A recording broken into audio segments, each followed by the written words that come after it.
Hi, welcome to this video on general insurance concepts. My name is Chris, and I will be your insurance exam guide. So in this video, we're going to cover the concepts that are important for you to know for your exam, covering both life and health insurance concepts. So let's get started. To begin, let's start with talking about what insurance is. And the main way it's defined that you need to know in your exam is insurance is a way to handle risk. You'll hear us talk about the transfer of risk here in a moment. But what, to begin with, is risk? It's really just the potential for loss. So, in the case of life insurance, you're covering the potential loss of life. Obviously, with health insurance, you're covering the potential for your loss of health or for sickness, and also prevention of sickness. It is also in property, the loss of property. We're not going to be covering property as much here today in this video series. We're going to be focused on life and health. So let's look at the next idea or concept, which is what are your options for handling risk? Here's the 5 ways in which you can handle risk: avoid, reduce, retain, transfer, or share or pool your risks, as it's called in insurance. So let's break these down one by one. The first one is avoiding risk. And sounds like a good idea, right? If we could avoid all risks, in effect, we wouldn't really need insurance. But we all know that's not a realistic possibility. Life itself inherently has risks. So the strategy of avoiding risks is a pretty limited strategy. Reducing risks is sensible, right? We all take precautions. For example, if we're driving, we try and drive at least in a reasonable way to try and avoid accidents. Same thing when it comes to our health or even our life itself. Everything that we can do to prevent illness or tragedy or death, we do that to the best of our ability. So you can see any effort that you take to reduce risk, the manner of taking precautions, is also a way of handling risks. Like avoiding it, though, reducing risk doesn't eliminate risk. Another way in which you can handle risk is to retain risk, is the term that's used in insurance, or self-insure. All that means is that you're going to take that risk in life or in health on your own. You're not going to utilize any other outside party to help you handle that risk. So, for example, if I decide to go without health insurance, then I'm self-insuring, meaning that I'm prepared or have to be prepared to pay 100% of the cost for any healthcare, health incidents that happen. So retaining risks, again, can be very costly for people. And that's why insurance is a useful product. It helps, so that we don't have to retain all of the risks ourselves.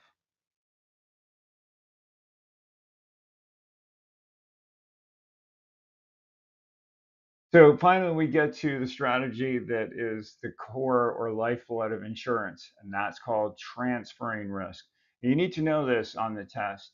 You will see insurance referred to as the transfer of risk. What does it mean to transfer? Well, it means to turn over or give that risk over to an outside party. In this case, an insurance company. It is the safest option.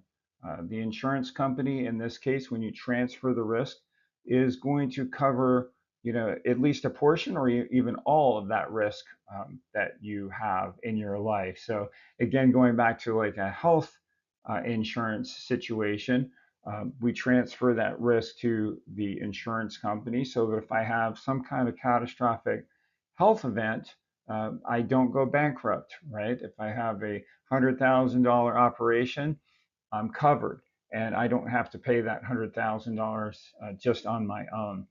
So you'll see in health insurance, there's sort of a transfer of some of the risk and maybe retaining some of the risk. So it is possible with insurance for a person to retain some of the risk, but transferring those large costs or even the majority of it to the insurance company. In terms of life insurance, of course, we're transferring that risk of loss of life really entirely over to the insurance company, meaning that in the event of death, then the insurance company pays a set amount, whatever was decided on in that policy. So the risk associated with loss of life then is transferred to the insurance company, and they're going to pay out to the beneficiaries or the people who are receiving the benefit of that policy. Another option for handling risk is called sharing that risk or pooling the risk. So this often happens within a group or organization. Let's say, for example, that you run a small business and there are other people, other small business owners with a similar kind of risk, and you pool together your resources and create a way of protecting each other from those risks. In other words, you put your own money together within a large group to create a pool of money that's available then for anyone in that group to utilize if some sort of incident occurs that they need the coverage for.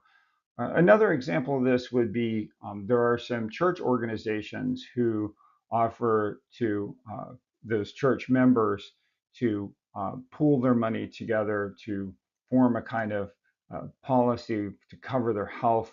It's not exactly insurance, it's a, a share of money that's put together, and there are rules and regulations that are set up around that, but it's not officially an insurance policy or an insurance company that's handling that risk. So again, you get the idea. Risk is about spreading that risk. Handling risk is about spreading the risk beyond just yourself, so that you're not responsible for 100% of the costs yourself. And that's the main takeaway here when you talk about handling risk. How do we manage that in a way that's not going to leave us as an individual to end up bankrupt? Okay, the next concept we're going to address here are called hazards in insurance. And hazards, another way of saying conditions where there's an increased chance of loss. And of course, it's important to start thinking in a sense from both the standpoint of us as regular consumers or individuals, and also learn to think from the standpoint of insurance companies who are taking on risks. So that's one way I'm going to have you kind of expand your thinking to include what's the perspective of insurance companies. And these hazards are really, considerations on the part of the insurance company that are going to make for conditions that make it more likely for a person to experience a loss. And so, of course, those are very important to insurance companies to manage so that they don't have to pay out too much on any one member of their policy. So let's break these down and look at each one of them individually. So the first one is physical hazards, and that's pretty self-explanatory. If you were going to sign up for a policy, and let's say it's a health policy, you have a chronic illness, or you suffer from obesity, blindness, or maybe you're a smoker, obviously, those physical conditions are conditions which put you at a higher risk. So again, when we think from the standpoint of the insurance company, that's not good, right? It means they have a much higher chance of having to pay out on claims for people who have these physical hazards. So again, keep in mind these hazards are really looked at from the standpoint of the insurance company's perspective. Let's go on and take a look at the next type of hazard, and that is called moral hazard. So what's the risk here? Well, obviously, if somebody lies or conceals key information when they are filling out an application for insurance, or they're engaged in illicit behavior like doing drugs and alcohol, and covering that, doing things that are illegal. So people who are lying or doing illegal things, of course, are a much bigger risk. And the concept here is called moral hazard. So if you ever remember one thing, remember moral hazard is like lying and doing bad things. All right. So no morals, right? It's kind of contained in that word. Now, another very similar word but different meaning is morale. So, what's the difference between moral and morale? Where we said moral is, not having any morals, lying and concealing things. Lack of morale means a person is careless or indifferent. And why is that a consideration for the insurance company? Well, somebody who's careless or indifferent is much more likely to engage in reckless behavior. They're not really concerned about outcomes. They're not really taking precautions. They're just, I don't know, either thrill seeking or have a come what may sort of attitude. And so that's a hazard for the insurance company that's taking on that risk, right? Again, if you think from the insurance company standpoint, would you want to cover somebody who is uh, planning on, going up and cliff diving, or doesn't care when they drives really fast all the time, right? You would pause before you'd want to cover such an individual. So there you have it. Those are the three types of hazards. Just keep in mind, moral means morals, and morale means lack of morale or carelessness, reckless or indifferent attitude. Next concepts we're going to go to is loss, peril, and risk. So very straightforward here. Loss, like everybody understands intuitively, but from insurance standpoint, it's a more fancy definition, I guess you could say, is the unintentional decrease in value of an asset due to a peril. So it is a decrease in value. So remember, insurance is really about finances. Even life insurance, we think, life insurance is covering somebody's life. It does, but it's doing so from an economic standpoint. So insurance is always concerned about, loss in economic value or decrease in value. So what's a peril? Because it says the decrease in value of an asset due to a peril. Well, peril in insurance terminology is the cause for the loss, right? So I guess the easiest example here actually comes from property insurance. We have hailstorms that happen, right? Or a storm that happens. That's a peril that could cause you to lose or have your house damaged, right? So that's one easy way of describing the peril. And risk is always that potential for loss. So perils are there, and they create, because of the reality of perils, those create the risks that we're covering through insurance. All right, a really important distinction here in insurance terminology is between speculative and pure risk. So you see in the picture there a roulette wheel. And that's speculation, right? And speculative risk is a situation where there's a possible loss or a gain. And insurance is not going to cover speculative risk for that reason. When you think about that, it makes kind of sense, right? Why would an insurance company cover some sort of gamble that a person is taking? Because they might lose, in which case the insurance company has to cover it, or they might gain, but guess what? The insurance company doesn't participate in that gain. So the easiest way to think about this stuff is, again, if you were an insurance company, would you write a policy for somebody to cover their gambling habit, where every time they lost, you had to pay them, but every time they gained, they got to keep the money? That's not a very good deal, right? So insurance companies do not cover speculative risk. So what do they cover? Well, they cover what's called a pure risk. And the definition of pure means that only loss can happen. So that's the only kind of insurable risk, is where loss is the only potential outcome. So what are some examples of that? Well, injury is one. There's no way that you can really gain from an injury, right? It's a pure loss. Illness is another one. We can't gain from the illness. We can only lose. We lose our health. And the big one, of course, is death. Death is a pure loss, right? There's no gain for that person. So these make, by by definition, these become insurable risks because there's no possible chance of gain. So the insurance company can decide, what's going to be the cost of that loss, and they can cover that potential loss, based on analyzing each situation.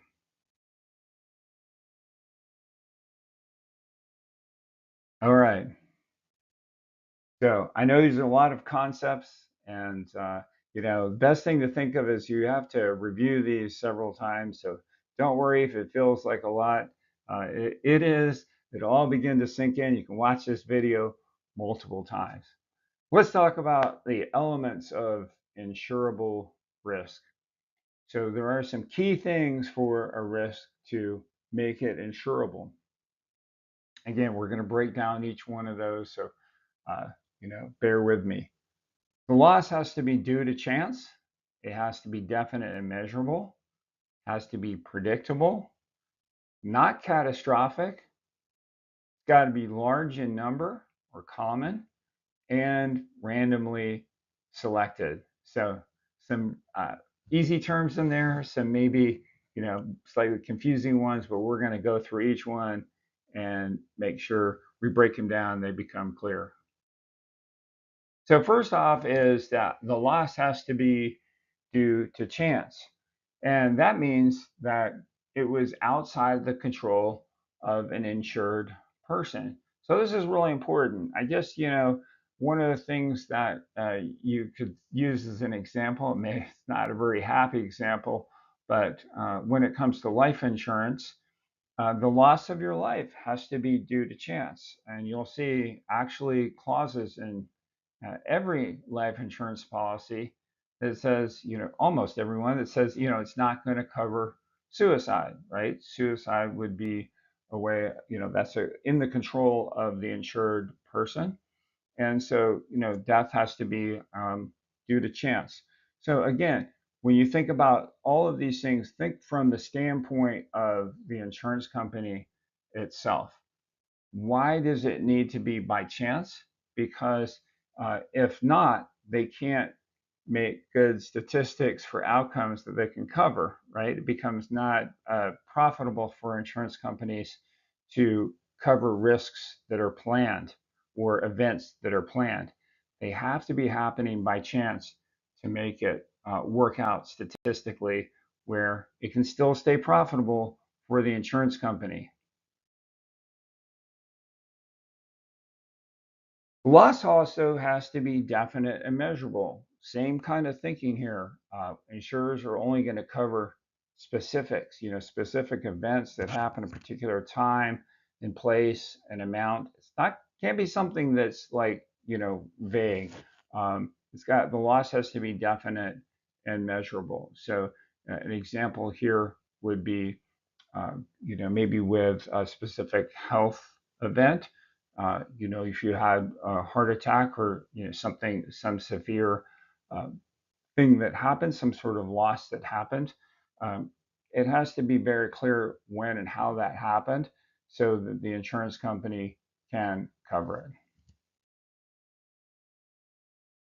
it. It also has to be predictable. Insurers have to be able to use statistics to define the average, what's called frequency or severity of that loss. So insurance companies are always analyzing statistics. So it's these are mathematical kind of calculations. If they couldn't do that, they couldn't run a business. An insurance company can't exist without being able to calculate statistically how many losses it's going to incur.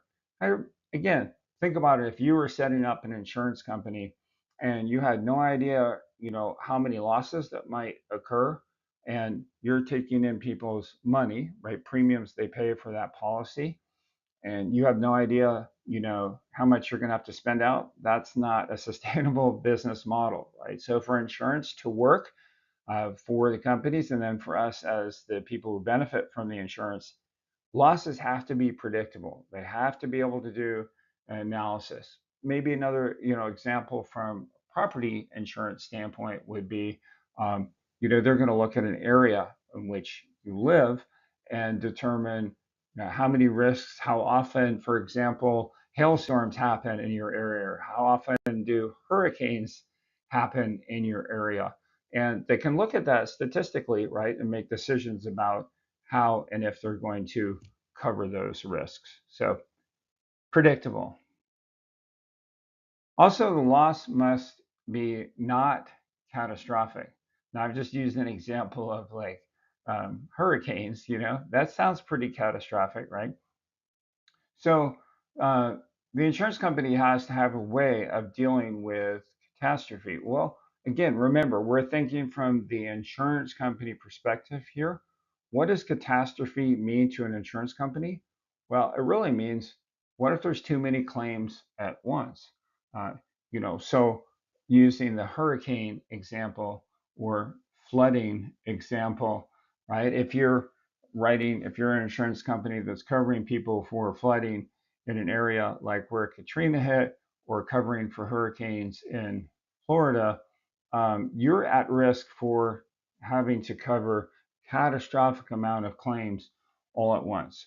So insurance companies have two options in that situation. They can either decide not to cover at all, so they can exclude coverage, and you'll see that sometimes like with flood insurance, or in a health insurance example, you might have a policy or a life insurance policy that won't cover people if they're, diabetic, for example.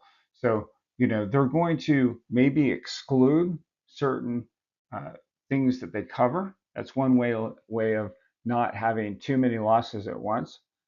The other option that they have, and you need to take note of this one too, is to use what's called reinsurance.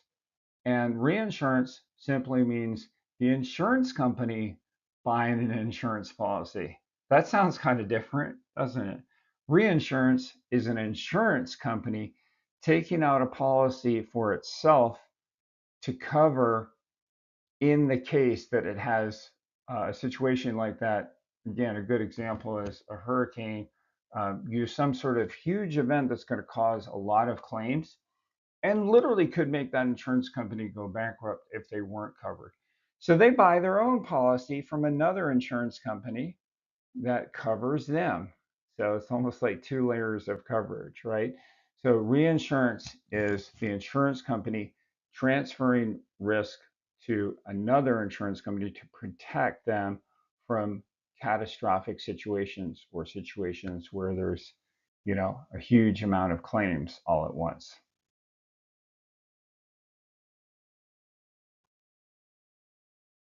Okay, the next element here is the loss has to be large in number or common.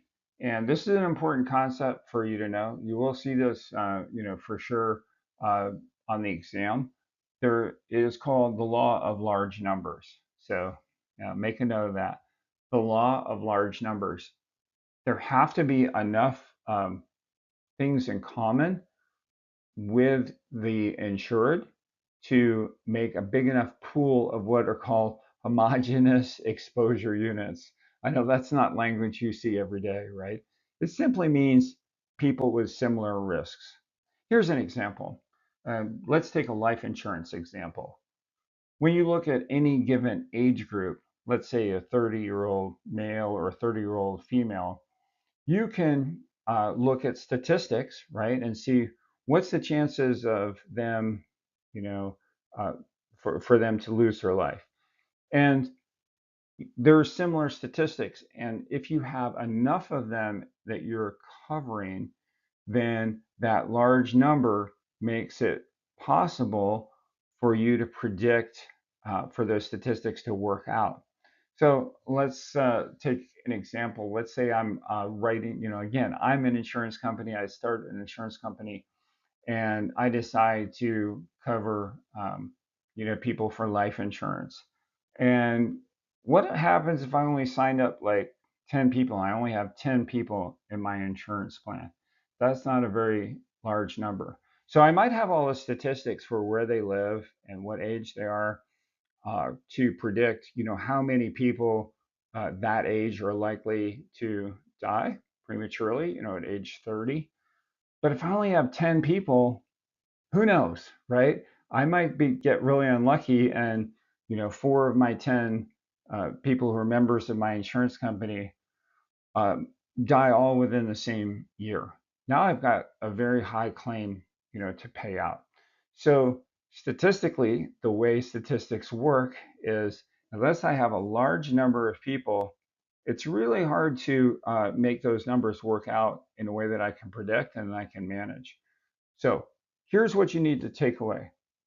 The larger the group, the more predictable losses will be. And that's just a rule of statistics. If I have 1,000 people in my plan, or even 10,000 people in my plan, across 10,000 people, those statistics are going to end up working out pretty right on. Like a certain percentage of those people will pass away, a very small percentage, right? Most people don't pass away at age 30. So once I have a large number, then I can manage that risk. It becomes an insurable risk. So that is uh, the law of large numbers. Important for you to know. All right, now the last element of insurable risk is that the loss has to be randomly selected. Now, it sounds like a kind of confusing or strange way of uh, describing, a risk, or a loss. But it simply means that in order for things to work out, again, to be predictable for the insurance company, they have to have a balanced number of good and poor risks. Let me give you an example from health insurance. Let's say, I sign up people for health insurance, and all of the people that I sign up, they're only people who are diabetic, right? Or let's say, 9 out of 10 of them have diabetes. That's not a balanced number of risks, right? Those people who have diabetes are at higher risk for needing health services and risk for other diseases. And as an insurance company, I'm liable for that. So if I have too many people with illness in my policy, and I don't have a balance, it's not balanced out with healthy people, then again, my business is not sustainable. Again, the best way to think about all of these concepts, these elements of insurable risk, is from that perspective of the insurance company. How can an insurance company stay in business? They have to have a balance, right? There has to be some predictability and balance in order for them to stay in business. So that's the element of insurable risk is loss has to be randomly selected. There's got to be this balance between good and poor risks.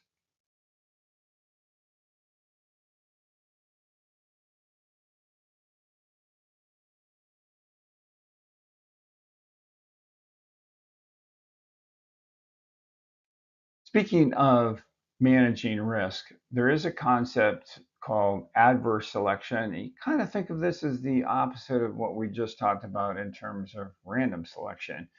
Adverse selection is this tendency of people to seek out insurance when they're in a high risk situation. It's kind of natural when you think about it from the standpoint, of us as consumers. But when you think from the standpoint of an insurance company, that's not a good thing. For example, when is a person most likely to want dental insurance or to seek out dental insurance? Well, when their teeth start hurting. So that makes sense for us, right, as consumers. From the insurance company standpoint, that's terrible, right? What if all of your customers that are coming to you because they need to have an event covered, a health event covered right away? That could be very costly, right? Let's say, you have an insurance policy for dental insurance that costs, I don't know, $30 a month. And so the person pays their premium of $30 to have this policy, and they immediately go to the dentist in the first month to try and get a crown filled. That's $1,000, right? They paid $30 and they're going to need $1,000 of coverage right away, right? If you're an insurance company, That would be pretty tough if all of your customers were doing that, right? So it's adverse for insurers to cover this. Again, think from the standpoint of the insurance company with respect to these terms. It'll help you immensely. Adverse for the insurance company if people select insurance when they're at highest risk for needing it. Risk management is simply what insurance companies do, insurers do, to analyze risks and design ways to handle them.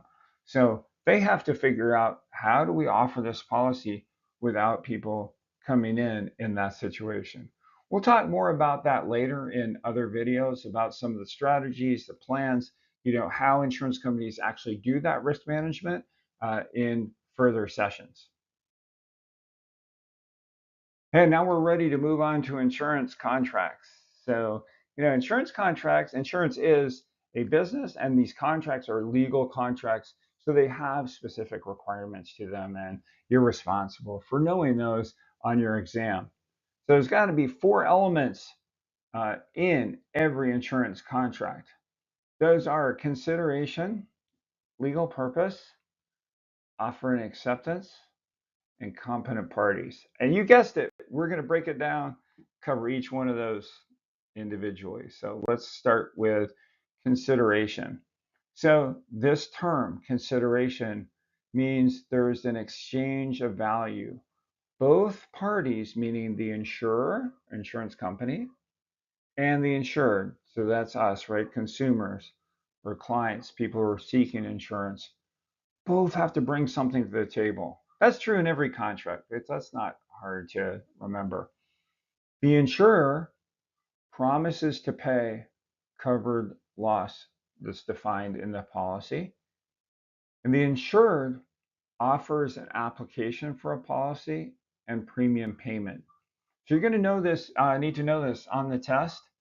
You're going to remember that consideration is an exchange of value, and remember what each party has to bring. It's really simple. The insurer promises to pay, and the insured offers an application, says, I want the policy, so that's part of their value, and then they make their premium payment as well for that policy. So that's consideration. Next concept there legally is legal purpose. So this is also kind of intuitive or common sense. The insurance contract can't violate any laws. So an example might be, you can't write a policy to cover a drug dealing business, right? Because the business itself is an illegal enterprise. So it might be, a great contract, a great concept, but it's not legal. Also, you can't write a life policy on a person without their consent. That's also not legal. For example, I can't just go, write a life policy on my father-in-law without him agreeing to it. Pretty obvious why, right? I might want to do that, capitalize on somebody's death. That's not legal, right? And they have to give consent. Yes, I will write a policy, and they agree to it, then it's fine. Not legal if they don't consent to it. So insurance contracts have to have a legal purpose. They have to be based on laws. They can't break any laws. All right, let's cover number 3 here, which is offer and acceptance. And I think this is pretty intuitive too. With any contract, there's usually some sort of offer, and then the other party has to accept. So the same is true in insurance. Let's use the example of a life insurance policy. An applicant submits an application. It usually includes their first premium payment. That's a way of showing, yep, I'm serious. I really want this policy. Then the insurer reviews that application, may go through a process of underwriting, meaning that insurer is going to take a look at that person's individual risks and decide if they want to take on that policy. So they can decide, yes, we're going to accept that person and accept their offer, and then a policy is written. Or they might possibly make a counteroffer and say, yes, we'll take you under these conditions. We'll get more into the details of what that might look like in a life insurance contract later on. For now, just suffice keep in mind that there's an offer that's made, the applicant makes the offer, and the insurer reviews and then decides whether they're going to accept that offer.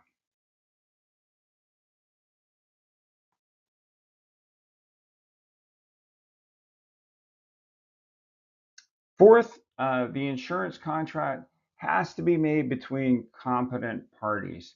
Again, I think this is pretty self-evident or intuitive, not hard to understand that anyone applying, if you accept an application as an agent from a person, you need to be sure that they're of legal age, of course, right? You can't have a child submit like a life insurance policy.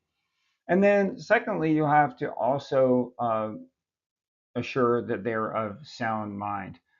This is particularly relevant. Let's say you're writing a life insurance policy for a senior citizen. Somebody maybe, I've written policies for people well into their 80s. Some of those folks are as sharp as a tack. Some of them you might feel like, yeah, I'm not sure if they quite understand what I'm saying. And anytime you're in that situation, it's best to, back away, not make a contract. Don't make a contract with somebody if they appear not to be of sound mind or really understanding fully what you're talking about because of their, mental capacity, whatever that might be.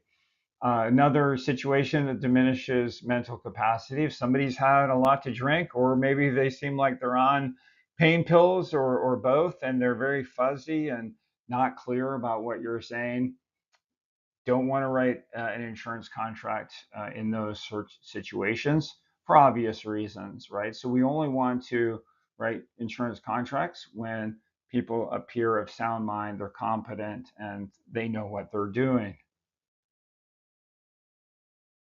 All right, now we've got all that covered. Let's move on to insurance contract features. What are some of the features of contracts? First off, it's what's called a contract of adhesion. So I know these are new, unfamiliar terms. That's why we're learning them. But once you learn them, you realize they're not too hard once we break it down.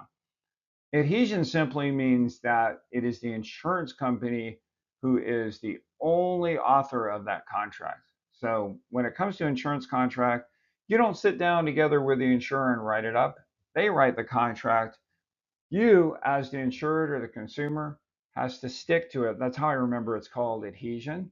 You have to stick to what's written by the insurance company, and you get to either accept that or reject it. You say, "Yep, I want to sign up for that policy as it is, as it's written," or not.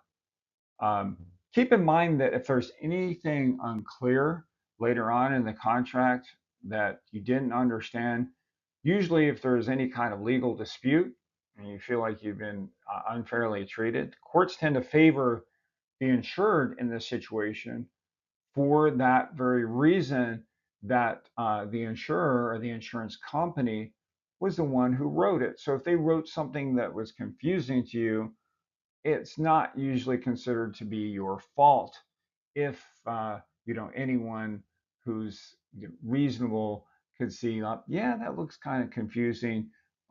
Then courts are going to rule in the favor of the insured in those situations if it ever comes to that.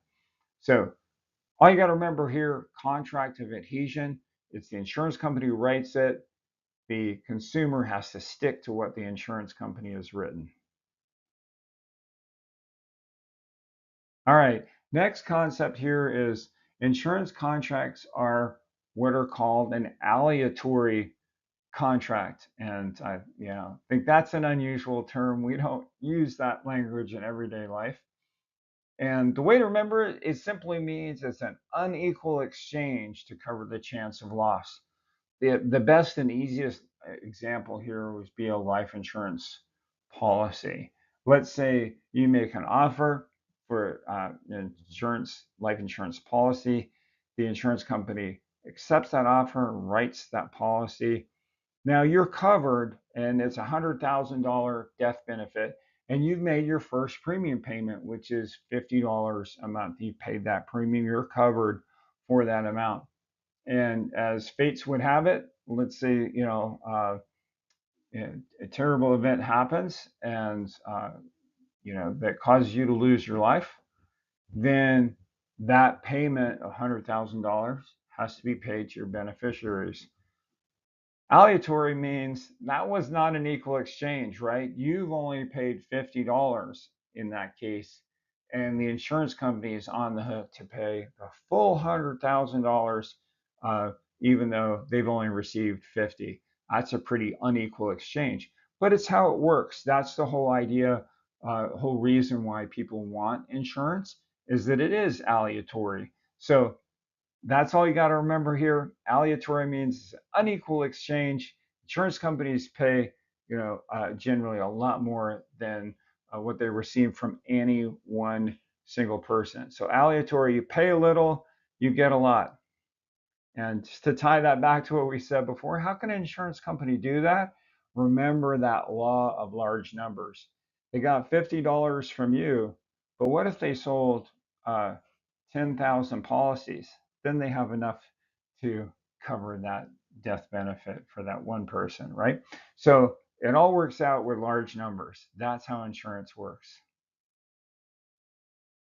All right, the next feature of insurance contracts is that they are what's called unilateral. And the easy way to remember this is uni means one and lateral means side. It's one-sided. Only the insurer is legally obligated to do anything. That sounds strange, right? But really, as a insured person, you are, if you want to keep a policy, of course, you have to keep paying the premium, but you can decide to stop paying the premium and just lose that policy. In other words, you're not under any legal obligation to do anything. Nobody says by law you have to pay that premium.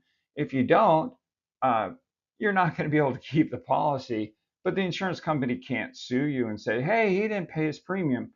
They're just going to cancel the policy, right? So it's only the insurer, only insurance company is legally obligated. What are they legally obligated to do? They have to pay you according to the terms and conditions of that policy. So that's unilateral. It's one-sided. It's only the insurer who has a legal obligation.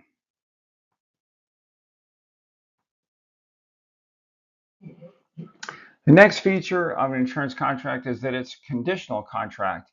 And that simply means that certain conditions have to be met for benefits to be paid. There's lots of different examples of this. You can think of any one of the conditions, for example, maybe you have a health policy, and health policy says, hey, we only cover you if you go to this particular network of doctors. If you go outside that network, we're not going to cover or pay for those health services outside of a network. So that's one of the conditions of the contract. With life insurance policies, there's other conditions that are going to be in any contract that have to be met in order for that obligation of payment to be fulfilled. Here's a concept that you also need to know, indemnity contracts. That simply, and the term indemnity simply means restoring the insured after a loss, or we like to say, making somebody whole again. So you see in the picture, broken cup that's fixed. The indemnity contract restores you back to the original state you were in before an event happened, whether that's, a physical event, a health event, a life event, even property events. So indemnity contracts are not supposed to make you gain. And health insurance is a good example of that. Let's say, you have a health insurance policy and it covers you for, in many ways for your health events, illnesses or sicknesses that happen. Let's say, again, you had something like, a heart attack that landed you in the hospital. Well, they're going to pay for that hospitalization, but they're not going to give you additional money. So let's say your hospitalization, came to $20,000. Now the policy says, they will cover an unlimited amount, or they'll cover $50,000. But if your bill is only $20,000, they're going to cover that $20,000. You're not going to get an additional amount beyond that. So indemnity means that you're not gaining, you're being brought back to whole, meaning where you were financially before that event happened. Now, a value contract is something you'll see in life insurance. Those are value contracts. And that means that it is going to pay a stated amount for a loss. So when it comes to life insurance, you'll decide together with, with an agent, you're going to be an agent, you decide with your customer, what sort of value are they going to put on a person's life? Now, again, remember, when we say that, we're not talking about the actual value of that life. We're talking about the economic value of their life. So if a loss were occurred, that loss of life, how much money would be needed to cover expenses that are going to occur from that death, from that loss of life? So, for example, you would have funeral and burial expenses. Maybe you also want to cover current and or future expenses. It's not uncommon for somebody to want to have coverage to replace their income, for example, or maybe pay off the house or pay for their children's future expenses for education, for college. So you can calculate the value and then determine what's called a face amount. How much do I want uh, stated value for this person's life, and then you write a policy accordingly. Another feature of insurance contracts is they are based on what's called utmost good faith. That's just a fancy way of saying that it's implied or assumed that everyone is being honest in their part of the contract. In other words, the insurer is being straightforward as possible. They're trying to describe in good faith what they're covering, and the insured, the person who's applying for coverage, is being honest in stating, what their condition is. Again, whether it's life or health insurance, they're being honest about what's the condition of their health, what's their condition, their reality. Are there any risks that they're taking that the insurance company should know? So utmost good faith means everybody's, being honest and forthright as they enter into this contract. Now, another feature is called warranties, and these are statements made by an applicant that are guaranteed to be true.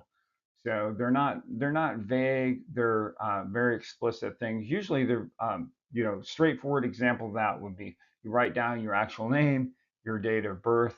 These are things that there's no ambiguity about, right? It's warranted, meaning it's guaranteed to be true. Another thing that's on a contract, though, are what are called representations. Now, these are different than warranties because they're still believed to be true, but they're not guaranteed necessarily. So, for example, maybe you as an insurance agent ask somebody about their health, and people, aren't necessarily lying or concealing and say, "Oh, yeah, I'm in good health," and they're not thinking very deeply about maybe what they've experienced in the past 2 years, 3 years. So, you might say to somebody, yeah, I'm healthy. You don't think back that actually a few years ago you did have a heart attack. So maybe you're okay now, but the insurance company probably wants to know about that, because it still can affect your health now, even though you're feeling pretty healthy. So another one, this actually happened to me recently. I had a client that said they didn't smoke because they vape. They're vaping. They're like in their mind, they're like, no, this isn't smoking. It's vaping. So they're representing, representation. They're representing themselves they're saying things that they believe to be true. They're not lying, but they're just not being thorough, necessarily. So representations are statements that people make that they believe to be true, but they're not warranted, not guaranteed. Now, on the opposite sense, or the opposite side of the spectrum, if somebody actually actively tries to hide something, obviously that's not good on any contract, right? And the concept here is called concealment. If you try and withhold or hide specific information, this is another thing that happened to me once. I was sitting with a client. I remember, I just remember this so clearly, sitting at their kitchen table, and there's an ashtray that looked just like that, just full of cigarettes. They came to smoking questions. So, I had to ask, do you smoke? Person looked right at me and says, no. And now they'd already told me they didn't live with anyone else. So uh, that's, pretty brazen concealment. You might even say, that's moral hazard, right? They might have just out and out were just lying to me. Or, who knows? I don't know. Maybe they have a neighbor that sits with them every day who does smoke that much and comes and visits. So, um, but if somebody is actively concealing something, for example, they check no, they tell you no to a diabetes question. And again, there's all this diabetes equipment that's there. If it's true that they are diabetic, if it's true that they're smokers and they're withholding that information, that's called concealment. Now, fraud is, concealment is a kind of fraud, right? Fraud has a little bit deeper meaning here, though, because it means you're intentionally misrepresenting or concealing. But there's this concept of material fact, and you're determined to try and, cheat the insurance company. Usually, that's what that means. It's usually the person, insurance companies can't really, generally, aren't the ones committing fraud. I'll say generally. So mostly it's, a person applying who's trying to misrepresent something on purpose. Now, in quotes here, you see material, concealment of a material fact. What does material mean? It means relevant to the decision to enter the contract. Kind of, you can sum it up from the standpoint, again, if you put your insurance company hat on and you think, if I'd known that, I wouldn't insure you, that means it's material, right? And smoking, might be an example of that. Usually, really in life insurance contracts, what happens with smoking is it's you have to pay a higher premium, right? So it might not be a deal breaker, but if the person's trying to, you know, um, misrepresent that so they don't have to pay the higher premium, that's obviously not something the insurance company wants to deal with. But there can be other, bigger things like you conceal the fact that you're actually a motorcycle racer and, you're writing this life insurance policy and kind of representing yourself like, no, I just do this desk job. And the insurance company thinks, if I'd known that you were a motorcycle racer, I wouldn't have written this $500,000 life policy on you, So material, it means it has a big impact on the decision. And fraud is when people intentionally misrepresent those material things, those important things uh, in the contract. All right, next one is reasonable expectations. The insured is covered by a policy in a way that any reasonable person would expect. So this is a way of sort of covering the fact that you can't write down everything in any contract, and this is kind of protection for the insured. Again, remember we talked about it's a unilateral contract, meaning that the insurance company wrote it. If there's something that's not clear or confusing, and the insured says, this is the way I understood how I was covered, and it's reasonable, then the law is going to kind of favor them in that respect.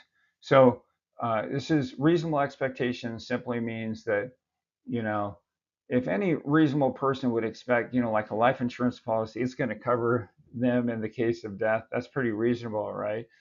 And maybe there's like some confusing exception in there the person didn't understand very well. The law is going to, be in their favor because it was reasonable for them expect to be covered for a natural death, for example. So, again, from a contract standpoint, reasonable expectations covers, it's sort of a protection for the insured. All right, here's a concept that, again, you need to know. It's called fiduciary responsibility. Again, talking about using, big terminology for pretty simple concepts. It simply means being responsible with money. As an agent, you're going to handle money. In most, if you're doing life insurance for sure, you're going to be handling money in those insurance transactions. You've got to do so in an honest, responsible way. One example you could think of here, with fiduciary responsibility. Let's say a applicant gives you that premium check and you lose the check. It gets lost in your car, falls out of your portfolio, goes underneath your seat, and you don't do anything about it, or you forget about it. It never gets to the insurance company. Well, you've obviously not kept up your fiduciary responsibility. The applicant gave you money. You're a representative of the insurance company that you're working, writing policies for. So in that respect, it's your responsibility to make sure those transactions go through, right? That's what agent means. You're a part of that process, and that's part of your responsibility. So fiduciary responsibility simply means, responsible with money. Waiver is another important concept. It means giving up a right. You waive your right. So here's an example. The insurer has a right to collect medical information, for example, but they issue a policy without doing a medical exam. So, and some policies will do that. So then they find out later that, oh, wait a minute, you actually had cancer, right? But by signing you up or issuing the policy without the medical exam, by doing that, they've waived their right. So they can't ask the insurer later to do an exam. They can't say, hey, wait a minute, we think, you might have cancer. I want you to do an exam now. They can't. They waive that right when they issued the policy based on the information that they have. So that's waiver. Now, estoppel, I always think of this, it's just like a very German sort of word, right? Estoppel. So it literally means stop. I think it is German, actually. It means literally stop. And it legally stops one party of the contract from reclaiming a right that was waived. So in the example that I said before, if the insurance company um, sued and said, wait a minute, I wanted to find out if this person had cancer and they wouldn't let me, they would lose, right? Because of estoppel. They are legally not able to reclaim a right that they've waived. So you can't get that right back once you waived it. Now, there are other kind of waivers we'll talk about in other sessions, but for now, waiver, you're waiving a right. Estoppel means you don't get to have that right back if you've already issued a policy. All right, here's another term that we don't use this language too much. Parole. We usually talk about parole from the standpoint of jail terms, but here the parole evidence rule. Actually, parole here just means oral, and the parole evidence rule prevents oral or other evidence from being used that's outside a written contract. So insurance contracts are written contracts. Um, they can't come in later and be modified, by somebody saying, well, I think this is what that meant, or providing oral evidence, or maybe they hear a story about a person that can't be brought in later to change the contract. So the contract is written, it is as it stands, and that's what parole evidence rule means. Here again is another term that's not our usual, use for English language. So you got to kind of put it in your head or write it down, learn. Each one of these terms is something that you're going to learn. And insurance concepts are like that. You just have to, get them down. Once you get them down, they'll stick, and you'll be able to recognize them on the exam. I promise that later on people don't talk too much or use this language too much. Subrogation is something, though, that does come up. It means to substitute. And very simply put, the insurer has a right to pursue compensation from a third party that caused a loss, and then substitute their loss with money from the third party. What does that mean? Let's give an example of that. It's easiest to think about this in terms of property insurance, like auto, car insurance. Uh, let's say, for example, you have a car accident and the person, not you, the insured, but the other driver was the person that's at fault. So the insurance company has to, cover your losses, but they have the right to go after that other person or even the other person's insurance company to recoup what they've paid, right? Which makes sense. It wasn't, there was somebody else who was at fault. So the insurance company has a right to go after them legally to recoup some of those losses that they had to cover. So that's subrogation. And subrogate again means to substitute. Substitute, you know, your loss with somebody else's in this case. Last, we're going to cover insurance agent authority, and that will be it for this video. And there's a lot of threes and fours here. Three types of agent authority. First one is express authority. So you as an agent for a company have explicit written authority that's part of your contract with whatever insurance companies you represent. So, for example, almost every contract that you make with an insurance company gives you the right to collect premiums and applications. And there'll be some kind of clause in that contract. That's express. Express means a written down authority. It's clearly in black and white in your contract with your insurer. Number two is implied authority. Again, this refers to your relationship with the insurer, you as an agent working with on behalf of the insurer. And they give you an authority. It's not written down in your contract with them, but to fulfill certain duties as an agent. Obviously, you're going to be able to write policies, go and set appointments. Not every single one of those things is going to be lined out in your contract with the insurance company. So it's going to be, though, an implied kind of authority that you have as an agent to, for example, help somebody find a policy that works for them, right? So last one is apparent authority. Now, this has more to do with your client and you. And it does have to do with your relationship with the insurance company as well, but it's mostly about the customer's perception of your authority. Now, the insurance company gives you certain, branded information, branded material. Maybe you might have a pen, you might have a pen, your name on letterhead, uh, whatever. The sort of you have material that's from that branded insurance company. So is the apparent authority is the customer's perception that you're part of that insurance company. It's a good thing, right? It's nothing wrong with that.